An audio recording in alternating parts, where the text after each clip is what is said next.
Uniform civil code को लेकर छिड़ी सियासी जंग अब और तेज हो गई है। जैसे ही पीएम मोदी ने यूनिफॉर्म सिविल कोड को लागू करने का संकेत दिया, उसके बाद अल्पसंख्यक समुदाय के लोग अब खुलकर मैदान में उतर आए हैं। सिख गुरुद्वारा प्रबंधन कमेटियां पहले से ही विरोध कर रही थीं और अब all India Muslim personal law board भी आर पार के मूड में आ चुका है और बीजेपी सरकार पर तानाशाही के आरोप लगाए जा रहे हैं। मुस्लिम धर्म गुरुओं की तरफ से यूनिफॉर्म सिविल कोड को हिंदू राष्ट्र की कल्पना बताई जा रही है। जैसे ही भोपाल में प्रधानमंत्री नरेंद्र मोदी ने यूसीसी लागू करने के संकेत दिए, उसी के बाद से मुस्लिम धर्म गुरु और विपक्ष की कई पार्टियां इसके विरोध में खुलकर मैदान में आ चुकी हैं।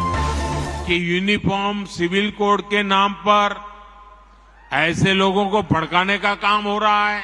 भारत के संविधान में भी नागरिकों के समान अधिकार की बात कही गई है कि जितनी भी रिलीजियस कम्युनिटीज हैं, सबके अपने पर्सनल लॉज हैं और कोई भी रिलीजियस कम्युनिटी इस बात को पसंद नहीं करेगी कि उसके पर्सनल लॉज में किसी किस्म के चेंजेस किए जाएं। फंडामेंटल राइट हमें यह हक और इख्तियार देता है कि हम अपने मजहब पर पूरी आज़ादी के साथ अमल करें और यह हमारा अधिकार है और मुझे लगता है कि इस अधिकार को छीनने का हक किसी को नहीं मिलना चाहिए।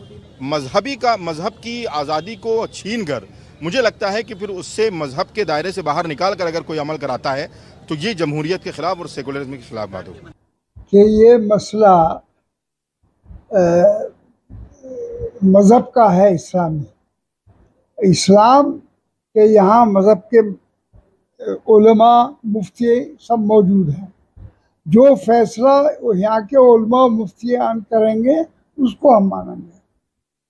हम गवर्नमेंट ने यहाँ पर जो तय कर रही है उसके खिलाफ है, यूनिफॉर्म कोड के खिलाफ है। यूनिफॉर्म सिविल कोड का बीजेपी पहले से ही समर्थन करती रही है। एनडीए के कुछ दल भी इसके समर्थन में हैं, लेकिन विपक्ष की कई पार्टियां और कई अल्पसंख्यक समुदाय इसके विरोध में हैं। बीजेपी और सहयोगी दल इसके समर्थन में हैं। विरोध में कई सिख समितियां, कई अल्पसंख्यक समुदाय और विपक्षी पार्टियां हैं।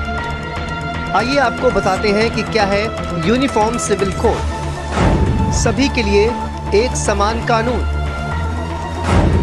सभी धर्मों के लिए एक ही नियम, धार्मिक कानून नहीं होंगे लागू, शादी और तलाक पर एक जैसा नियम, संपत्ति बंटवारे में एक जैसा नियम, यूसीसी से धार्मिक कानून रद्द होंगे। मुस्लिम धर्मगुरु यूसीसी के विरोध में हैं।